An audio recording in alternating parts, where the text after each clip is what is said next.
ওপেনিংয়ে পারভেজ হোসেন ইমনের সঙ্গে দেখা যেতে পারে ফখর জামানকে। পেস ইউনিটে হারিস রৌফ এবং শাহিন শাহ আফ্রিদির সাথে মূল ভূমিকায় ৬০ মিলিয়ন রুপির মুস্তাফিজুর রহমান।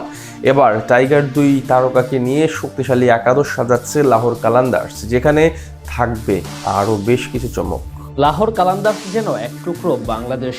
পিএসএল এর প্রতিবার বাংলাদেশি ক্রিকেটারদের প্রাধান্য দেয় ফ্র্যাঞ্চাইজিটি, যার ব্যতিক্রম ঘটেনি এবারও। টাইগার দলের দুই শীর্ষ ক্রিকেটারকে দলে ভিড়িয়ে চমক দিয়েছে তারা। দলের ব্যাটিং অর্ডারের অন্যতম ভরসা যেমন বামহাতি পারভেজ হোসেন ইমন, তেমনি বোলিং ইউনিটের নেতৃত্বে থাকবেন কাটার মাস্টার মুস্তাফিজুর রহমান। আর তাদের নিয়ে টুর্নামেন্টের সবচেয়ে শক্তিশালী একাদশ সাজাবে গেলবারের চ্যাম্পিয়নরা।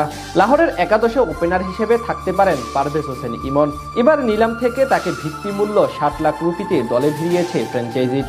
বর্তমানে ব্যাট হাতে অসাধারণ ফর্মে আছেন এই ব্যাটার। সর্বশেষ বিপিএলে হয়েছিলেন সর্বোচ্চ রানের মালিক। সিলেট টাইটান্সের জার্সি গায়ে ১২ ম্যাচে ৩৯৫ রান করেছিলেন ৩৯.৫ ব্যাটিং গড় এবং ১৩৩ স্ট্রাইক রেটে। তাছাড়া পাকিস্তানের মাটিতে তার পরিসংখ্যানও দুর্দান্ত, যার কারণে লাহোর কালান্দার্সের ট্রাম্প কার্ড হতে পারেন ইমন। তার সাথে থাকতে পারেন অভিজ্ঞ ফখর জামান। এখন পর্যন্ত টুর্নামেন্টের সবগুলো সিজনে এই দলের হয়েই খেলেছেন তিনি, তাই তাকে এক প্রকার লাহোরের ঘরের ছেলেই বলা চলে। ৩ নম্বর পজিশনে থাকতে পারেন পাকিস্তানের টেস্ট দলের নিয়মিত সদস্য আব্দুল্লাহ শফিক। লাহোরকে গত আসরে চ্যাম্পিয়ন করার পিছনে অন্যতম বড় ভূমিকা রেখেছিলেন তিনি। ১৩ ম্যাচে ৩৯০ রান করেছিলেন প্রায় ১৫০ স্ট্রাইক রেটে। মিডল অর্ডারের বড় নাম হতে পারেন মোহাম্মদ নাইম। পিএসএল ২০২৫-এ অভিষেক হয় তার। লাহোরের হয়ে সেই সিজনে ১২ ম্যাচে করেছিলেন ৩১৪ রান, অর্ধশতক হাঁকিয়েছিলেন মোট ৩টি। তাই এবারও তার কাছে ভালো কিছু প্রত্যাশা করে ফ্র্যাঞ্চাইজিটি।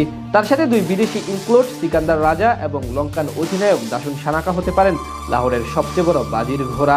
সম্প্রতি ব্যাট ও বল উভয় বিভাগে দুর্দান্ত ছন্দে আছেন এই দুই ডানহাতি ক্রিকেটার। তাদের সঙ্গে অলরাউন্ডার হোসেন তালাতকেও দেখা যেতে পারে সেরা একাদশে। স্পিনার হিসেবে ক্যারিবীয় তারকা গোতাকেশ মুতির উপর আস্থা রাখতে পারে লাহোর কালান্দার্স ফ্র্যাঞ্চাইজি। স্বীকৃত সংক্ষিপ্ত ফরম্যাটে ১১৫ ম্যাচে ১২৫ উইকেট শিকার করেছেন এই বামহাতি অফ স্পিনার। পেস আক্রমণের দিক থেকে টুর্নামেন্টের সবচেয়ে সেরা ইউনিট তৈরি করেছে লাহোর কালান্দার্স, যেখানে মূল ভরসার নাম কাটার মাস্টার মুস্তাফিজুর রহমান। বামহাতি এই পেসারকে নিলামের আগে সরাসরি চুক্তির ভিত্তিতে ৬,৪৪,০০,০০০ পাকিস্তানি রুপিতে দলে নেয় তারা। তাই স্বাভাবিকভাবে ২০২৬ পিএসএল-এ আলাদা রকম নজর থাকবে তার দিকে। সব ঠিক থাকলে এবার সিজনে বিদেশিদের মধ্যে সবচেয়ে বেশি আগ্রহের মাঝে থাকবেন দ্য ফিজ, যার আরও একটি কারণ তার সম্প্রতি পারফরমেন্স এবং আইপিএল ইস্যু। ফিজকে ছাড়াও লাহোরের একাদশে দেখা যেতে পারে অধিনায়ক শাহিন শাহ আফ্রিদি ও হারিস রৌফকে। পাকিস্তান জাতীয় দলের দুই গুরুত্বপূর্ণ সদস্যের মধ্যে আফ্রিদিকে রিটেনশন পদ্ধতিতে রেখে দিলেও নিলাম থেকে কিনেছেন রৌফকে। যদিও বিগত আসরগুলোতে লাহোরের হয়েই খেলেছিলেন তিনি। সব মিলিয়ে বলা চলে বেশ ভারসাম্যপূর্ণ এক একাদশ নিয়ে এবার পিএসএল লড়াইয়ে নামবে তারা, যেখানে গুরুত্বপূর্ণ দায়িত্বে থাকবেন পারভেজ হোসেন ইমন এবং মুস্তাফিজুর রহমান।